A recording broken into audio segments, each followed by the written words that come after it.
paz e harmonia sobre você e sobre a sua casa. Você que está aqui perto, você que está aí longe. Espero que todos estejam bem, com a graça e com a paz de Jesus, o nosso Senhor. É uma alegria ter vocês aqui e é uma alegria saber que você está aí.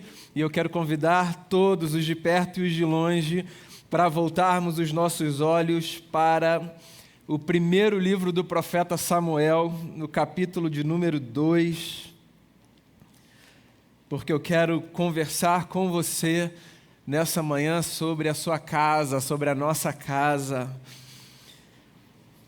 E eu leio do verso 12 ao verso de número 17, primeiro livro do profeta Samuel, capítulo de número 12, do verso 12 ao verso 17.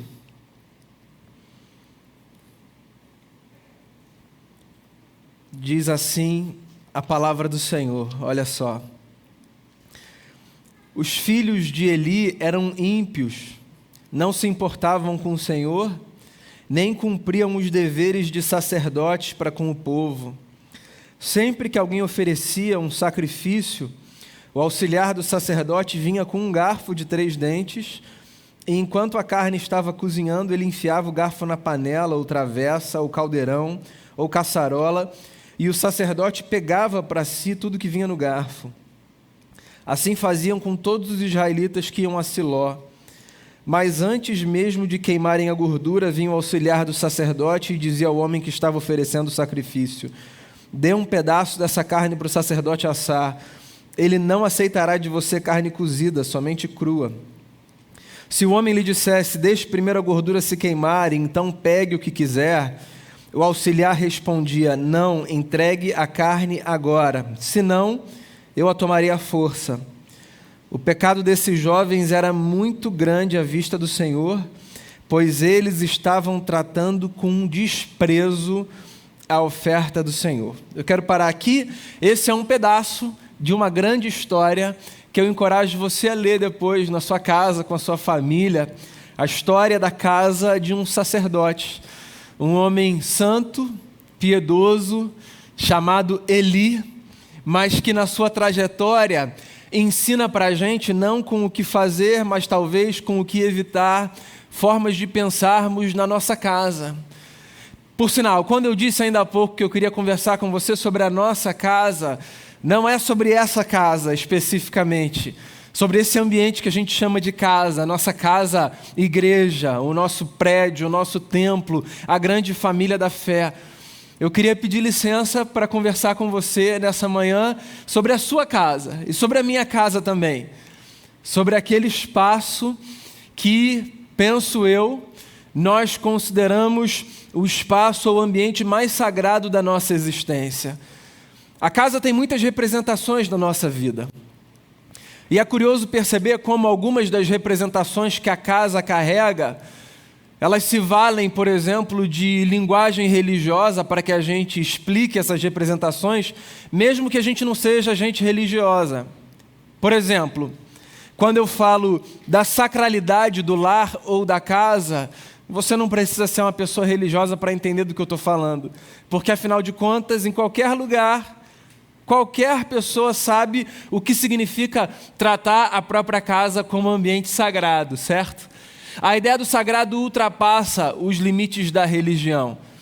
É claro que nós, gente religiosa, sabemos, entendemos e buscamos viver o sagrado na nossa vida, de diversas maneiras, mas existem algumas coisas para as quais a gente aponta e sobre as quais a gente diz: isso aqui é sagrado, esse lugar é santo.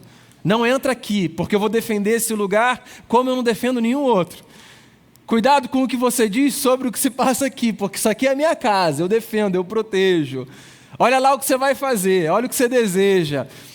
Tudo isso sinaliza de alguma forma a sacralidade e o valor que a gente dá a esse ambiente, o ambiente da nossa casa. Ou, se você quiser usar uma outra linguagem, o ambiente da nossa família, do nosso lar.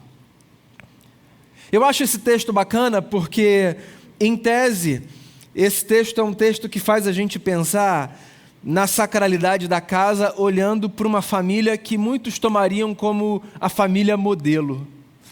A gente tem esse negócio, né? A gente olha para as coisas que acontecem na vida e a gente tenta buscar referenciais. Realidades, às vezes distantes, às vezes próximas, para as quais a gente aponta e diz assim: aquilo ali é um modelo de reticências. E é curioso porque no cenário religioso é muito comum a gente falar, por exemplo, das casas sacerdotais, das casas dos sacerdotes, como as casas modelo. A família do sacerdote figura no imaginário religioso como a família modelo. Se você é filho ou filha de pastor, ou se você convive de perto com filhos e filhas de pastores, você pode conversar depois com os filhos e filhas de pastores e perguntar sobre a pressão, por exemplo, que eles carregam nos ombros ao longo de toda a sua jornada por serem os filhos e as filhas de pastores. Ou seja, por serem essa gente sobre a qual se projeta uma expectativa de uma vida perfeita, a vida modelo, o padrão, o exemplo para todos. Essa casa, se eu tivesse que fazer a atualização para o nosso tempo contemporâneo, seria a casa de um pastor. Eli era um sacerdote em Israel.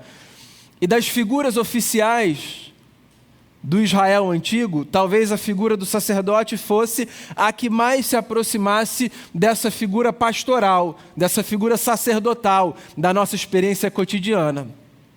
Eli era um cara bacana.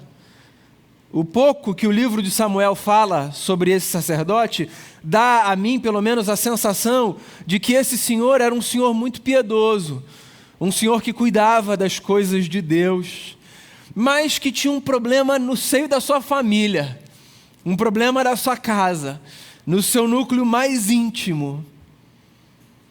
Antes de qualquer coisa, de forma nenhuma eu quero sugerir aqui com a minha fala que o problema na casa de Eli era a responsabilidade dele. Ou seja, os filhos de Eli se tornaram nos camaradas que se tornaram porque Eli falhou de alguma forma. Às vezes rola essa culpa em pais, religiosos ou não. Algum problema acontece com os filhos. Os filhos fazem escolhas, às vezes já na vida adulta, que parecem equivocadas aos olhos dos pais. E uma pergunta muito comum é feita: não necessariamente a outros, mas de cada um a si, diante do espelho, ou quando se deita, olhando para o alto, olhando para dentro, e diz: o que eu fiz de errado? Onde foi que eu errei? Onde foi que eu não percebi o que estava acontecendo e deixei isso acontecer? Essa experiência da culpa, essa experiência de trazer uma responsabilidade que não necessariamente é sua. É possível que a gente olhe para esse texto dessa casa com problemas e tente fazer de Eli o bode expiatório, sabe? O responsável pelas falhas na família. Definitivamente esse não é o caminho que eu pretendo seguir. Eu acho essa condução uma condução muito perigosa, injusta. O caminho que eu queria seguir ao olhar para essa casa é o caminho de fazer perguntas que podem nos ajudar a como cuidarmos melhor da nossa casa, como pastorearmos a nossa casa. Como sermos homens e mulheres adultos do nosso lar, que carregam em alguma medida e sempre dentro das limitações, essa responsabilidade e esse zelo de fazermos com que o ambiente mais sagrado da nossa vida seja um ambiente preservado dos erros possíveis, um ambiente no qual a gente tem prazer de estar, um ambiente de relacionamentos que a gente tem a satisfação de desfrutar. É o que esse texto me faz saltar os olhos quando eu olho para essa pequena, mas angustiante história. E que história é essa, então? Eu li um pedaço dela. Eli era esse sacerdote que tinha pelo menos 2 filhos. 2 aparecem aqui conhecidos. E esses 2 filhos de Eli, o sacerdote, que eram, diga-se de passagem, pela realidade daquele contexto religioso e social, sacerdotes também, ou seja, os filhos de Eli eram meninos ou jovens ou homens, como você queira classificar, que tinham sobre si a incumbência de perpetuar essa função. Eles eram da linhagem sacerdotal, mas a despeito disso, o que o texto fala para a gente é que eles eram ímpios, eles não eram pios. Eles eram ímpios, que é uma designação religiosa para qualificar alguém que se afasta desse caminho da fé. Então, os filhos do sacerdote, o texto está dizendo, eles não levaram adiante a fé que o sacerdote tinha, o que configura um problema. Porque, volto a dizer, diferente dos dias de hoje, quando um filho de pastor não necessariamente tem que ser pastor, naquele tempo o filho do sacerdote se dedicava a perpetuar essa tarefa aprendida pelos pais, esse ofício, porque pertencia a uma tribo específica, a um povo específico, cumpria o que prescrevia a lei. Então há um problema aqui, porque se esses meninos são ímpios, se esses jovens são ímpios, se esses homens são ímpios, na essência, eles não têm condição de desempenhar uma função que eles tinham sido preparados para desempenhar. Mas há um problema maior do que um problema de ofício aqui, há um problema de uma história sendo interrompida. Não é escolha de Eli, em quem os filhos crerão ou deixarão de crer, se a gente pensar em Eli enquanto um sujeito do nosso tempo. Mas eu acho que você há de concordar comigo que há uma espécie de frustração quando a gente olha para aqueles que a gente traz para o mundo e que são do Senhor, e a gente vê escolhas que parecem desviar essas pessoas do caminho que a gente acredita ser o caminho da verdade, certo? Pensa você, enquanto pai, enquanto mãe, que é ou que será.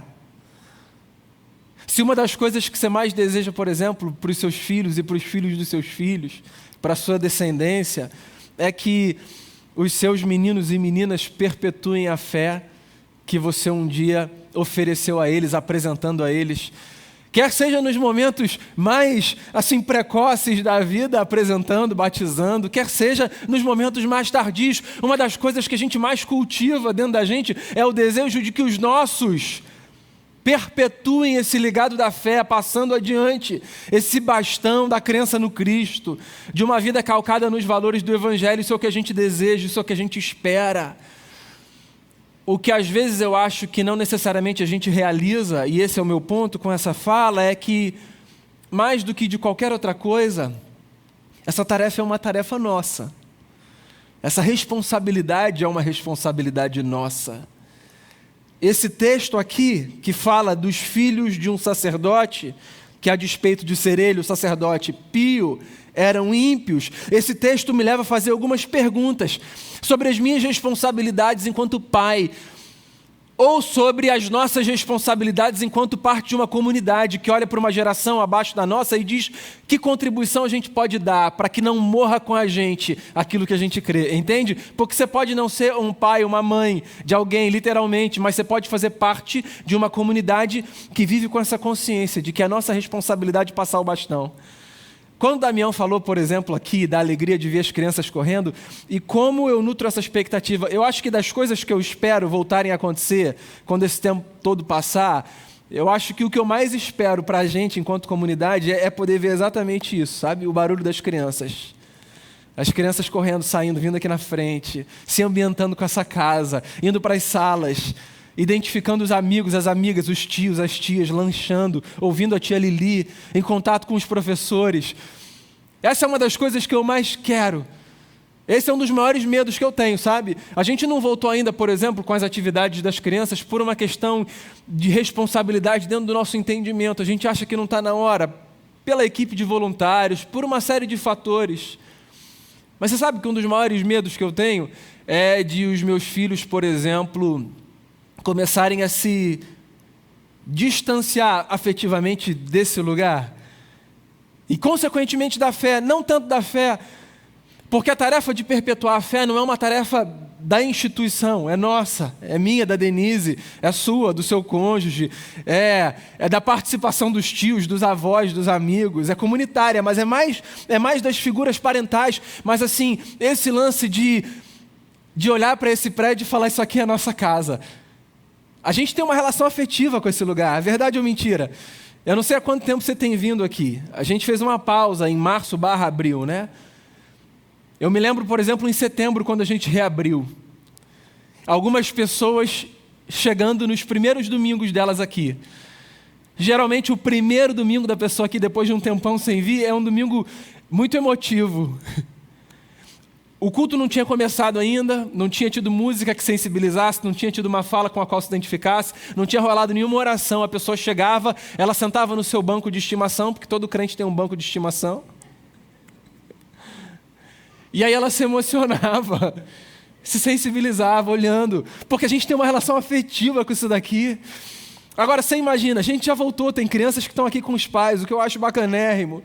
Mas a maioria das crianças, obviamente, não está aqui, porque se a gente não está tendo atividade, volto a dizer, por uma questão de precaução, de responsabilidade, a maior parte delas não estará. E eu fico pensando, quando, Senhor, a gente vai poder voltar com essa casa funcionando assim, na força máxima?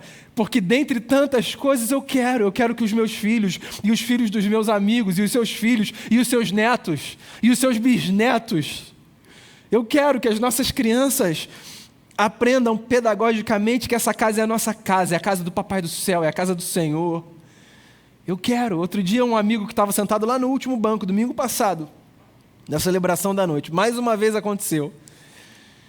Ele chegou para mim e disse assim: Daniel, minha filha olhou para você lá na frente e falou: ele é o Papai do Céu? Eu falei: as crianças são muito sensitivas, né? Eu gosto dessas associações das crianças, sabe? Que estão tentando entender o que significa essa casa é a casa do Papai do Céu. Quem é aquele cara lá na frente? Papai do Céu na minha cabeça tem barba, aqueles assim, anda de branco lá no céu, sabe? Aquele imaginário da criança lúdico. Isso tudo é tão importante. Tem um papel que é nosso, da comunidade. Agora, tem um papel que é meu e da Denise, em relação aos meus. E que é seu em relação aos seus. E essa história, por exemplo, é uma história que me faz responder essa pergunta. De quem é o papel da educação dos filhos na fé?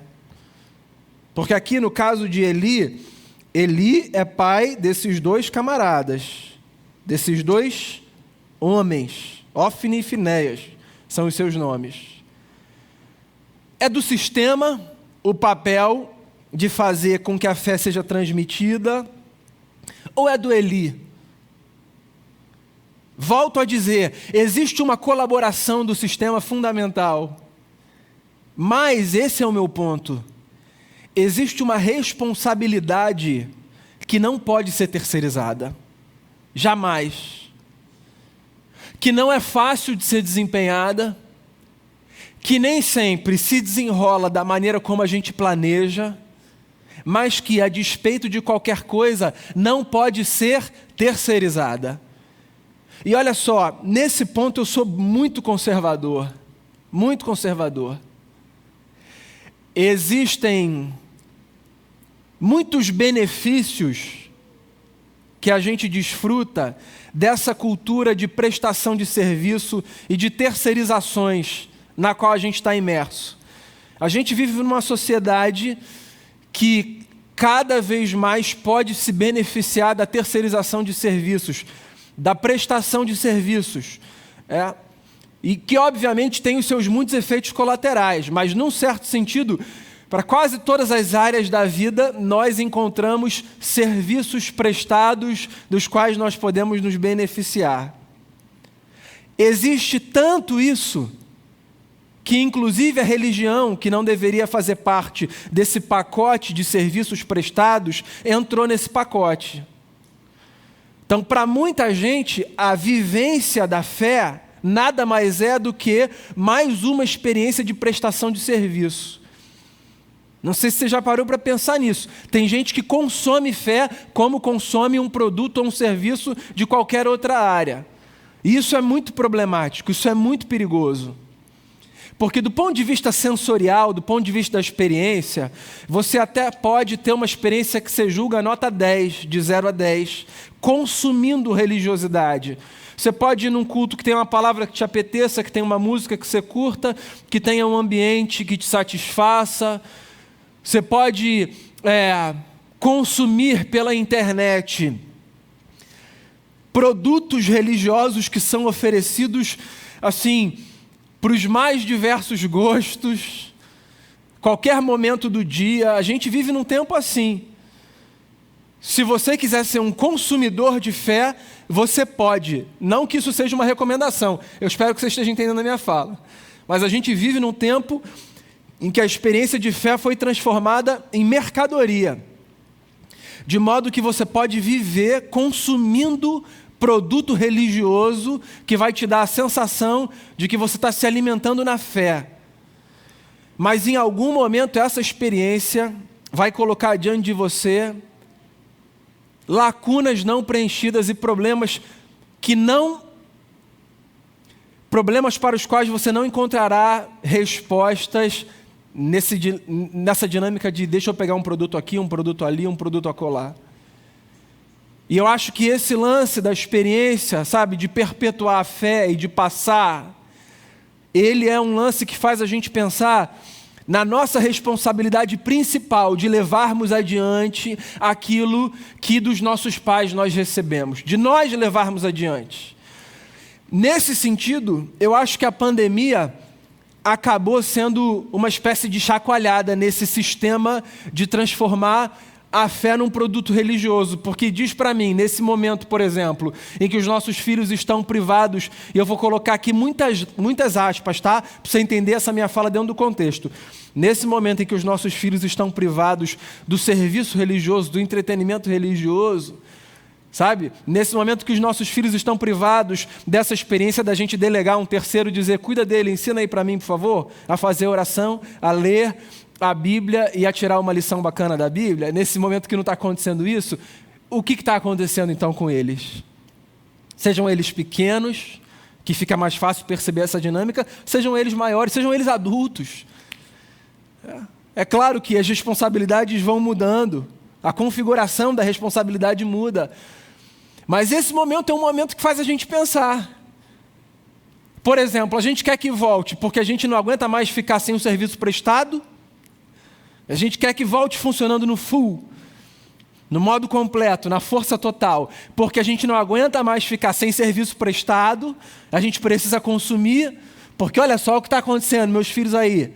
Ou porque a gente olha, e aquilo tudo que eu estava falando antes, porque é fascinante, porque é importante. Aqui a gente tem a história de uma família que me faz pensar na responsabilidade essencial. Volto a dizer, não estou responsabilizando o Eli pelo problema dos filhos, mas eu olho para essa história e eu tiro as sandálias dos pés, fazendo aqui, sabe, uma metáfora com a experiência lá do Êxodo. E eu me pergunto, de quem essa responsabilidade é minha? Quem é o principal agente de educação dos meus filhos na fé? A tia Lili e os professores e voluntários do Ministério de Crianças da Igreja, ou eu e a Denise? E muito mais do que orando e lendo a Bíblia com eles, por exemplo, dando um testemunho em casa, sabe, de uma vida consistente. Procurando viver a nossa história, o nosso relacionamento, os nossos dilemas, as nossas conquistas, as nossas frustrações e a educação deles de tal forma que eles vejam Jesus e o Papai do Céu, não no camarada que fica lá em cima, apresentando uma performance religiosa com luz voltada para ele, mas no pai e na mãe que sentam ao redor da mesa, que disciplinam, que colocam de castigo, que amam, que abraçam, que levam para a escola, que cuidam. Outra pergunta que esse texto me leva a fazer é: será que uma vida bem-sucedida para com os de fora compensa uma vida mal-sucedida para com os de dentro, nessa dinâmica da fé? Pensa, por exemplo, tá? Que eu sou um camarada dedicado à pregação do Evangelho e que, pela graça de Deus, através da minha vida, um monte de gente se reconcilia com Jesus. Pensa que eu sou um sujeito que ouve das pessoas assim, poxa, eu ouvi a sua fala e eu fiquei assim tão impactado, eu voltei para a igreja, ou eu não era de igreja, e eu entendi a mensagem do Evangelho, isso fez tão bem a minha vida, hoje eu penso diferente. Ouvir isso, o que acontece bastante com um pastor, por exemplo, é sensacional. E não é um privilégio dos pastores. Você pode ter ouvido e pode ouvir das pessoas, eu fui a Cristo por sua causa, você me reconduziu para Jesus, certo? Essa é uma experiência pela qual todos podemos passar. E volto a dizer, essa fala é maravilhosa. Eu fico muito feliz quando pessoas se reencontram com Cristo aqui e descobrem que elas têm um Deus que elas podem chamar de Pai, por causa de Jesus o Senhor. Mas vou confessar um negócio para vocês. Nem todas essas falas reunidas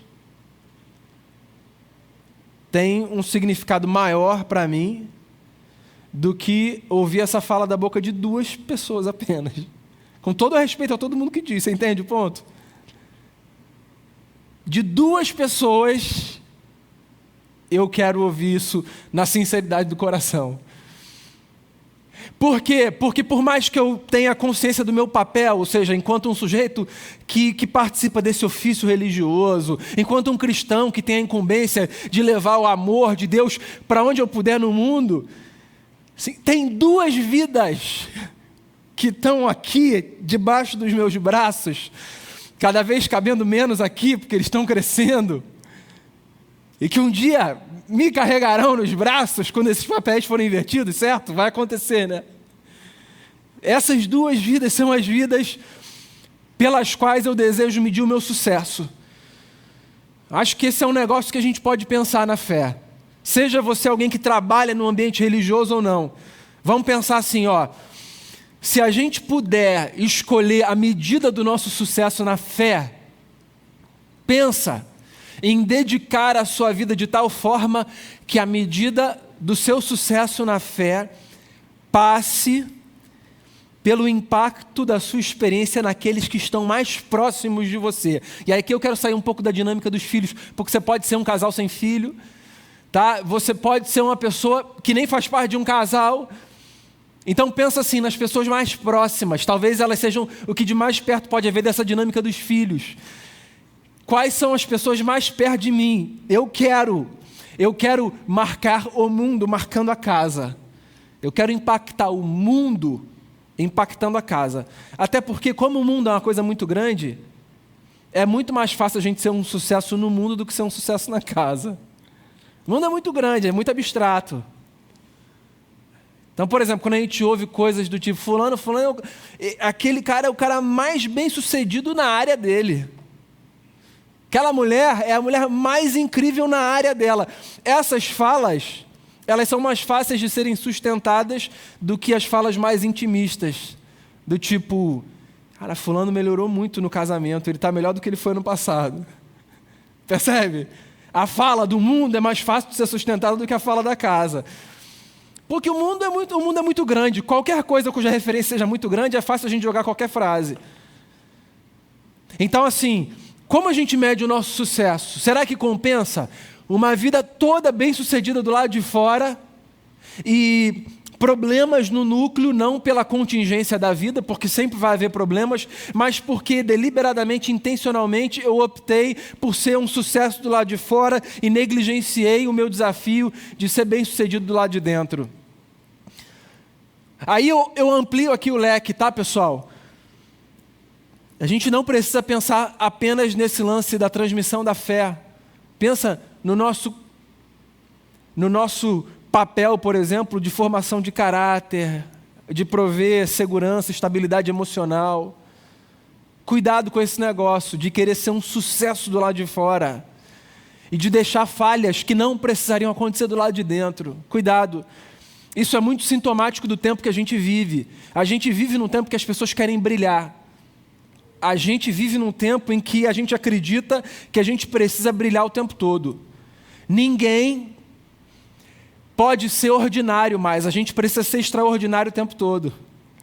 A pregação precisa ser maravilhosa todo domingo, o almoço precisa ser maravilhoso todo dia, a sua conversa precisa ser perfeita o tempo todo, o seu trabalho precisa ser o melhor rendimento todo dia. A gente vive num tempo assim, que mede as coisas pelo extraordinário. Mas o extraordinário é o extra do ordinário. Você consegue entender isso? Ele não se chama extraordinário por acaso. Tem o ordinário e tem o extraordinário. O ordinário é o corriqueiro. A gente vive no ordinário. E o extraordinário aparece. E a gente precisa regular esse negócio. Porque senão a gente vive com expectativas que vão nos levar para a frustração constante, porque a gente não é extraordinário o tempo todo, não é, ninguém é, isso é uma mentira, isso é uma mentira. A gente não é extraordinário o tempo todo, e a gente não precisa ser, se a gente for regular a partir daquilo que a gente acredita, se a gente for regular a partir das nossas convicções, da nossa ética, do nosso compromisso, da nossa experiência de fé, se a gente tiver regularidade, se eu for um cara consistente com o que eu acredito, isso é maravilhoso. Eu preciso de consistência naquilo que eu acredito, na fé que eu carrego, nas responsabilidades que eu tenho. Cuidado com esse negócio. Por quê? Porque esse desejo de ser extraordinário o tempo todo, ele é o compromisso de alguém que quer brilhar para fora. Porque eu só consigo ser extraordinário o tempo todo para as pessoas com as quais eu não convivo. Eu posso tentar ser extraordinário, por exemplo, de domingo a domingo, assim, domingo, sabe? Eu posso tentar, posso me esforçar, não vou conseguir, porque mesmo assim, toda semana é brabo. Mas eu posso tentar passar aqui uma imagem extraordinária para você domingo a domingo, na performance, no imaginário que você constrói olhando para mim, não convivendo comigo no dia a dia. Pergunta para a Denise se eu sou extraordinário todo dia. Pergunta não. Fica só aí. Não. Pergunta não. Você entende? Leva para você agora. Pede para as pessoas conversarem com as pessoas que mais convivem com você. Claro que você não é extraordinário o tempo todo. Claro que ninguém é extraordinário o tempo todo. Então, calma aí. Quando você for olhar para esse lance do sucesso, onde você quer brilhar mais, procura ser consistente do lado de dentro. Essa história é interessante. Se você olhar depois com calma, a história dos filhos de Eli, ela se intercala com a história do menino Samuel, que foi um menino que cresceu aos pés de Eli. Ele era filho de um homem chamado Eucana e de uma mulher chamada Ana, e ele é apresentado ao sacerdote para ele ser educado pelo sacerdote. E essas histórias estão mescladas aqui no livro. E é interessante, porque Samuel é um case de sucesso e Ofni e Finéias são um case de fracasso.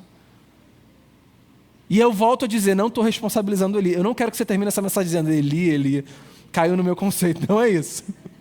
Mas é interessante essas histórias estarem mescladas.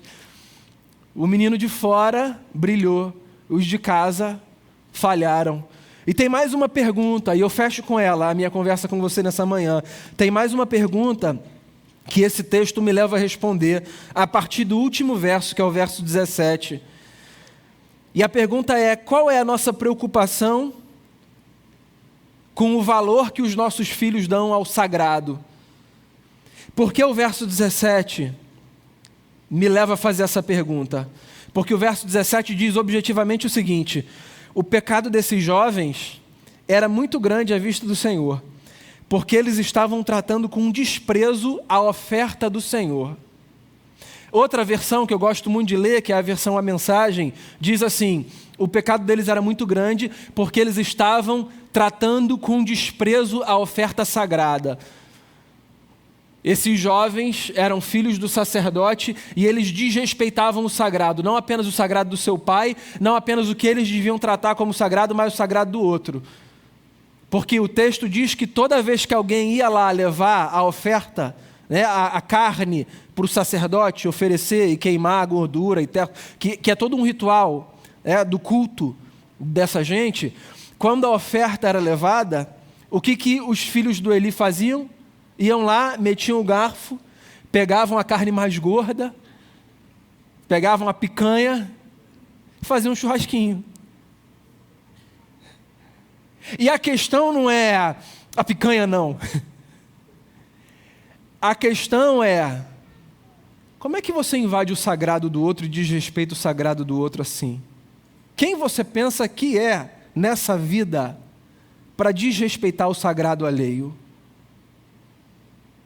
Eu acho que a fé, ela dá para a gente a possibilidade de ensinar muitas coisas para os nossos filhos e para as próximas gerações.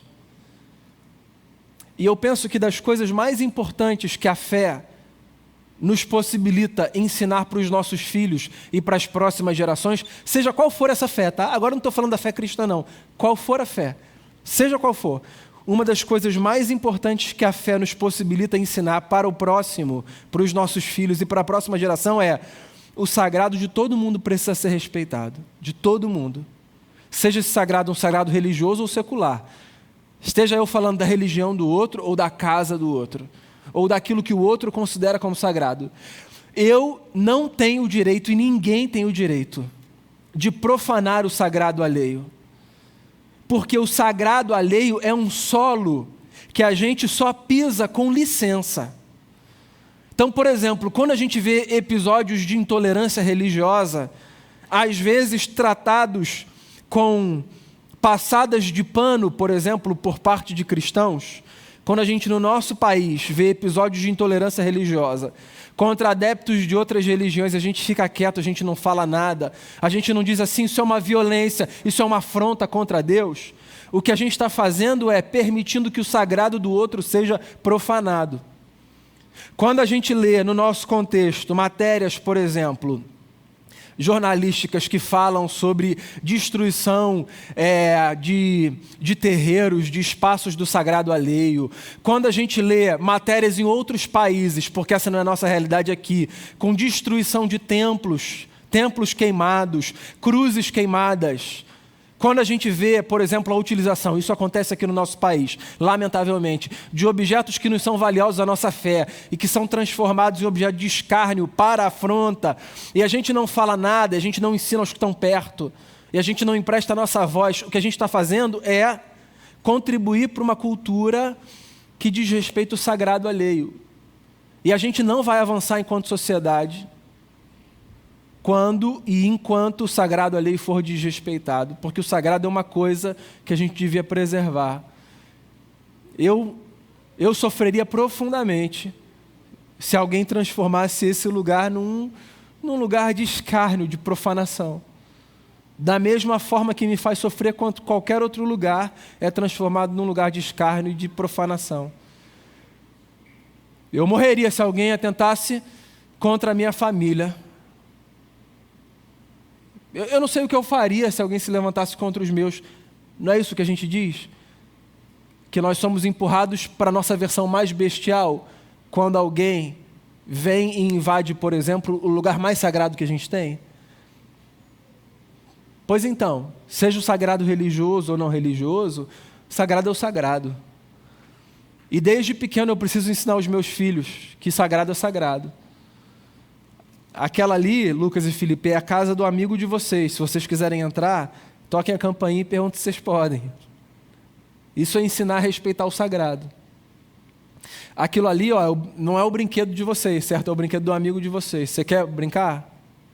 Então você pede para perguntar. Se você não puder, você não vai poder. Se você puder, você pode. Quando você for na casa do seu amigo, aquele lá é o pai do seu amigo. Aquela lá é a mãe do seu amigo. É o irmão, é a irmã. Eu quero que você respeite e honre como você respeita seu pai e sua mãe, seu irmão e sua irmã. Porque aquilo ali é o sagrado do outro. Aquela ali, Lucas e Felipe, é a religião do seu amigo, que é diferente da sua. Ele crê diferente de você. Então, quando você for falar com o seu amigo sobre religião, você respeita o sagrado dele, porque não é o seu, mas é o dele. E por aí vai. Você está entendendo o ponto? A questão não é, Eli, o que você fez com a sua casa? A questão é, amigos e amigas, o que nós vamos fazer com a nossa casa? A gente cantou uma música antiga, né? Da Aline Barros. Vem desfrutar do amor de Deus, você e sua casa. Deixe Jesus, que é o Rei, entrar em seu coração. Paz e harmonia Ele quer te dar. Resgatar seu lar. Paz e harmonia. Paz e harmonia. O que mais a gente pode desejar para a nossa casa, o nosso sagrado, do que paz e harmonia? Esse é o meu desejo, que haja por causa de Jesus, já que esse é o nosso sagrado aqui, sobre todos, que haja paz e harmonia sobre a minha casa e sobre a sua casa. Há 2000 anos, nesse universo, que é casa de Deus, numa cruz, Deus, de forma dramática, anunciava a mim e a você que existe espaço para a gente nessa casa divina. A cruz é o instrumento da reconciliação da humanidade com Deus. Não apenas essa casa aqui é sua, porque é possível que você esteja me ouvindo sem estar aqui. Essa casa, templo, por causa da cruz e da ressurreição de Jesus, é agora a casa do nosso Pai e, consequentemente, a nossa casa. Que você que está aqui provavelmente com o seu cálice, senão você pode pegar ali atrás, na entrada. Que você que está aqui e que você que está aí, todos ao redor da mesa, que todos desfrutemos da paz e da harmonia que há para todos aqueles e todas aquelas que entenderam que nesse mundo, casa de Deus, nós podemos desfrutar das delícias do cuidado do Eterno sobre a nossa vida. Enquanto você ouve uma canção que convida você a se render, faça a sua oração e prepare o seu coração para a ceia. Prepare o seu coração para a mesa. Nós não somos melhores nem piores do que a casa de Eli. Não a casa modelo, não a família modelo. Existem casas e famílias, ponto. E a boa notícia é que sobre a minha casa, sobre a sua casa, existe a possibilidade de, por causa do sangue de Cristo Jesus derramado na cruz, nós sermos redimidos e transformados e sermos feitos e refeitos em pessoas melhores todos os dias. Para que isso aconteça, só tem uma coisa que a gente precisa fazer: dizer a Ele: toma-me, Senhor, eu estou rendido aqui nas Tuas mãos, me ajuda a ser um marido melhor, uma esposa melhor, um pai melhor, um filho melhor, uma mãe melhor, um amigo melhor, um avô, uma avó. Me ajuda a ser melhor todos os dias, eu estou rendido diante de Ti. Renda-se enquanto você ouve, depois nós seremos conduzidos para participarmos da ceia do Senhor.